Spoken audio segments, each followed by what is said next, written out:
Hoje não é só um vídeo. É uma ferida aberta. Uma perda que não tem nome e que deixou o Porto mais pobre, mais silencioso, mais triste. Mas também mais unido. Porque o que está a acontecer nos últimos dias vai para lá do futebol. Vai para o coração do clube. Jorge Costa partiu e com ele levou uma parte do ADN do Dragão. Mas, ao mesmo tempo, deixou-nos a missão de continuar. De lutar. De reagir. E neste momento, o universo portista está a viver 5 emoções ao mesmo tempo. Orgulho num jovem que foi reconhecido mundialmente, revolta com uma injustiça que queimou o nosso guarda-redes, tensão institucional que se sente até nas homenagens, admiração por quem continua a servir o clube mesmo depois de sair e, por fim, um apelo claro à equipa. Agora é por ele. São 5 notícias. 5 momentos que te vão arrepiar. E se és Porto, se sentes isto com a alma, então já sabes. Mete like, ativa o sininho, subscreve, porque o que vamos viver juntos agora é mais do que futebol. É memória. É luto. Mas também é chama viva. Há dias em que o orgulho vem sem aviso.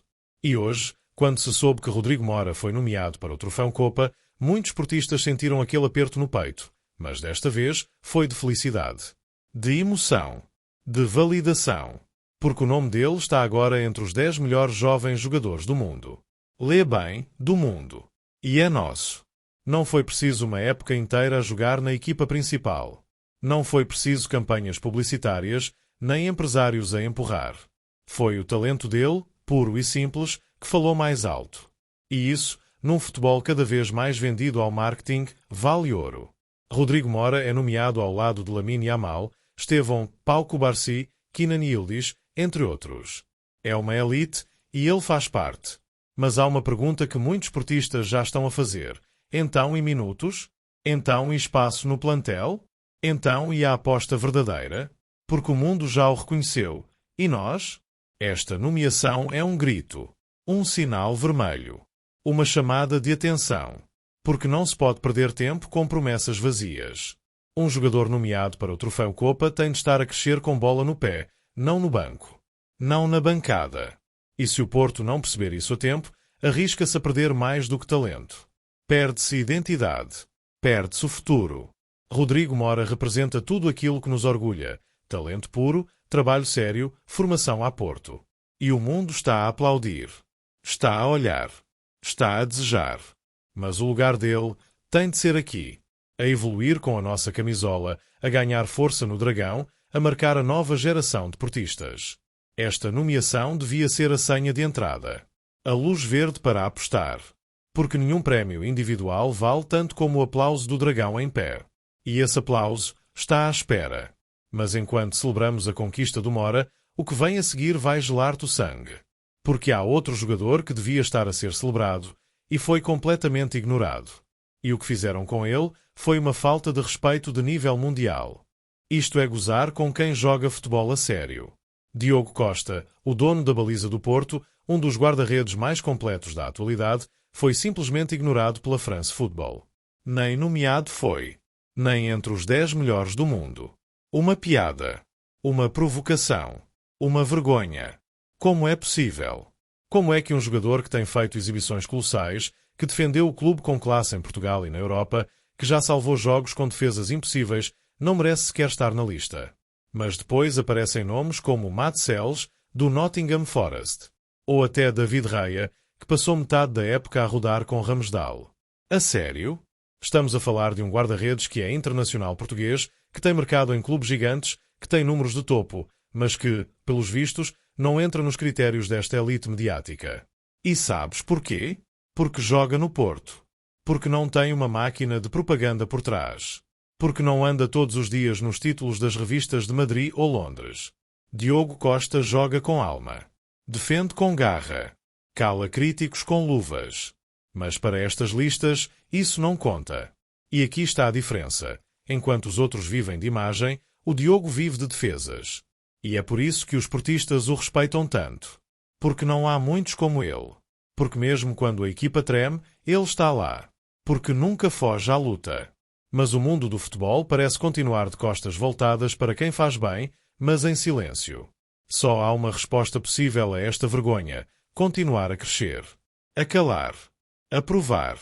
A humilhar com defesas.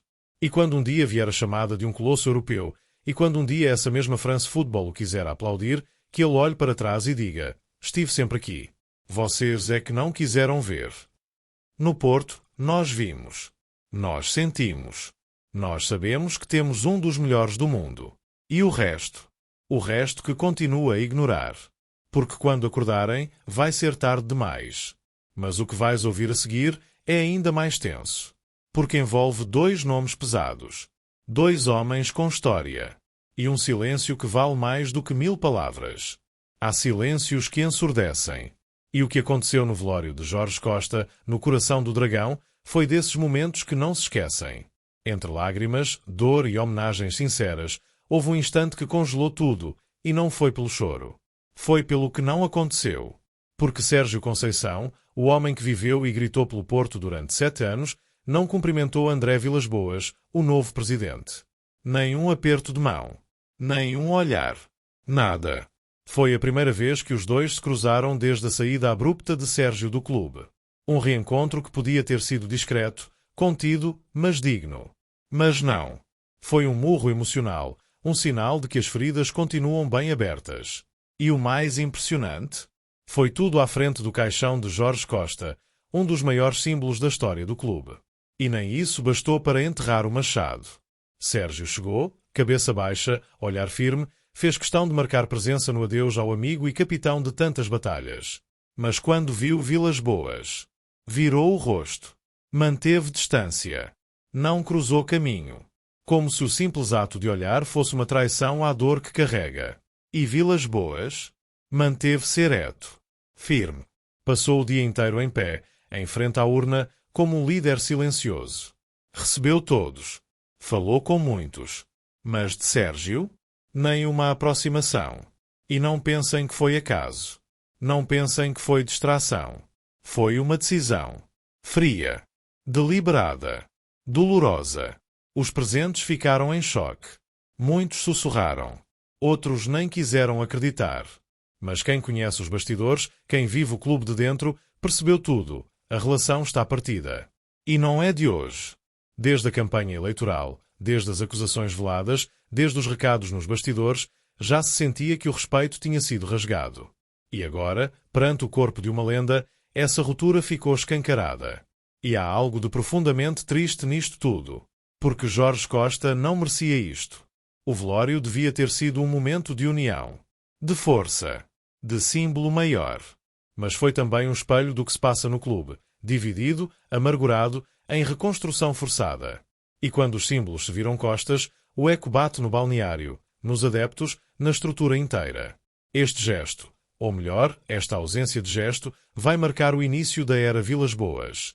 Porque quem lidera o Porto precisa de saber unir. Precisa de saber curar. E a pergunta que fica no ar é: como se lidera um clube quando um dos seus maiores treinadores dos últimos tempos recusa sequer o cumprimento?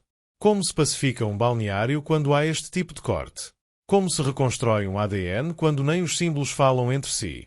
Sérgio Conceição, que durante anos foi alma, foi grito, foi fúria e foi identidade, mostrou ali que não esquece, que não perdoa, e que o Porto que ele ama não é o Porto que vê agora. E talvez tenha razão. Talvez tenha motivos. Mas enquanto estas fraturas não forem resolvidas, o Dragão vai continuar ferido por dentro. Porque não há tática nem reforço que salve um clube dividido na alma. Mas o que vais ouvir agora vai tocar fundo. Porque é sobre um homem que continuava a lutar pelo Porto mesmo depois de sair. Mesmo sem ser pago. Mesmo fora das câmaras. Porque há heróis que o tempo esquece, mas que foram decisivos para não perdermos tudo. Enquanto muitos achavam que Jorge Costa tinha encerrado o capítulo Porto, a verdade é que nunca chegou sequer a fechar o livro. O bicho, o eterno capitão, o líder de balneário e campo, continuava a trabalhar nos bastidores. Longe dos holofotes. Longe dos microfones. Mas bem dentro da alma do Dragão. Foi Antero Henrique quem o disse. E não foi da boca para fora. Foi com um brilho nos olhos, com uma voz entrecortada pela emoção, com a gratidão de quem sabe que sem Jorge, o clube teria perdido mais do que jogos. Teria perdido ativos. Porque, sim, foi graças a ele que o Porto não perdeu muitos jogadores a custo zero. Foi ele que, fora das funções oficiais, ajudava a convencer, a renovar, a manter a estrutura viva. Era ele que, com uma chamada, com um café, com uma conversa de capitão, virava negociações do avesso. E ninguém sabia disto. Ninguém dava o devido valor. Porque Jorge não fazia por exposição. Fazia por amor. Por fidelidade. Porque era Porto. Porque mesmo sem contrato, sentia-se responsável. Era um pêndulo, como disse Antero, às vezes duro, outras vezes benevolente. Mas sempre certo. Sempre equilibrado. Sempre em defesa do escudo. Antero confessou, quando havia um contrato difícil, quando um jogador não queria renovar, quando sentíamos que podíamos perder alguém importante, ligávamos ao Jorge. E Jorge ia. Sem exigir nada. Sem querer manchetes. Sem perguntar por comissões. Ia porque o Porto precisava. E ele nunca soube dizer que não ao Porto. Essa é a grandeza do homem. Foi capitão quando jogava, foi capitão quando treinava, foi capitão mesmo quando não tinha cargo. E agora sabemos que foi capitão até no silêncio, até na sombra, até no bastidor. Uma figura que o Porto perdeu cedo demais, mas que deu tanto em vida que seria preciso mais 3 encarnações para agradecer tudo. Jorge Costa era o tipo de homem que unia balneários, que ganhava respeito só de entrar numa sala.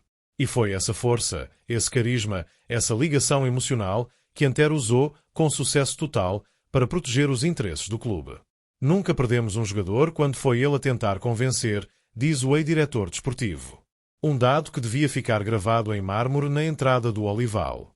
Mas agora, Jorge já cá não está. E essa ausência é insubstituível. Não se arranja outro Jorge Costa. Não se replica esse tipo de presença. E o Porto vai sentir isso. Vai sentir muito. Porque quando alguém que dá tanto parte de repente, o vazio é maior do que qualquer reforço pode preencher. E os adeptos? Agora que sabem, agora que ouviram da boca de Antero a dimensão real de Jorge Costa nos bastidores, só podem sentir orgulho. Um orgulho que dói, mas que também ilumina. Porque o legado dele continua. Porque há gerações que cresceram com o exemplo dele. E porque, se depender de quem o conheceu, o nome de Jorge Costa nunca vai cair no esquecimento. Mas o que vem agora, ninguém estava preparado. É uma bomba institucional. Um grito político. Uma presença de peso que deixou toda a estrutura em alerta máximo. Porque o passado pode estar a bater à porta, e a direção do Porto está oficialmente em modo de emergência. A morte de Jorge Costa não levou só um capitão. Levou um pedaço do ADN do Porto. E foram essas as palavras de António Tavares, presidente da mesa da Assembleia Geral, que, em lágrimas contidas mas voz firme, pediu aquilo que todo portista está a sentir neste momento, que a equipa reaja, que jogue por ele, que vença por ele, que seja Porto por ele. É uma parte do Porto que nos deixa hoje, disse Tavares, num tom que arrepiou quem assistiu à transmissão no Porto Canal. Mas logo a seguir lançou o grito que precisa de ecoar dentro do balneário, nos corredores do Dragão, no relvado, nas bancadas, em cada canto do país onde houver um adepto azul e branco. Agora é ganhar por ele. E não é só uma frase. É um compromisso. Porque Jorge Costa era exatamente isso. Compromisso. Era entrega. Era coragem. Era exemplo. E agora já não está cá para liderar com o grito. Mas está com o peso da memória. Está com a força do legado. E isso, disse Tavares, tem de ser o combustível. Tem de ser o ponto de viragem. Tem de ser o motivo para levantar a cabeça, mesmo num ano que já começa manchado por dores, dúvidas e divisões. Porque o Jorge era isso tudo. Era sangue no relvado. Era gritos que empurravam. Era braços abertos a acolher os novos e olhos duros para exigir dos velhos. E agora, o que resta? A equipa. O treinador. Os adeptos. Todos nós. E todos temos de carregar esse peso. Essa missão. Tavares recordou o último testemunho público de Jorge Costa, aquele em que, poucos dias antes de partir, falou com otimismo, com esperança, com confiança no projeto. E essa imagem é que tem de prevalecer. Essa vontade. Esse sorriso discreto. Esse está tudo a correr bem que parecia uma despedida sem que ninguém soubesse. E depois houve o impacto coletivo. O Dragão cheio. Os ex-jogadores a chorar. Os rivais a respeitar. As lendas a renderem-se. Porque Jorge Costa não era só um jogador do Porto. Era um símbolo de um tempo em que o Porto não pedia licença para ganhar. Em que o Porto metia medo. Em que o Porto era um exército de 11 malucos com um capitão à frente e o nome dele era Jorge Costa. António Tavares deixou ainda um último alerta. Um recado para quem lidera, para quem joga, para quem decide. Disse que o Porto só tem uma forma de honrar esta perda: é voltar a vencer. É recuperar o espírito. É não aceitar o segundo lugar. É reconstruir o clube com base em quem o levantou no passado. E com isso, a mensagem ficou clara. Jorge Costa já não está cá para nos puxar pelos colarinhos. Agora somos nós que temos de puxar uns pelos outros. Porque se o Porto quer ser digno de Jorge Costa, então tem de voltar a ser Porto de verdade.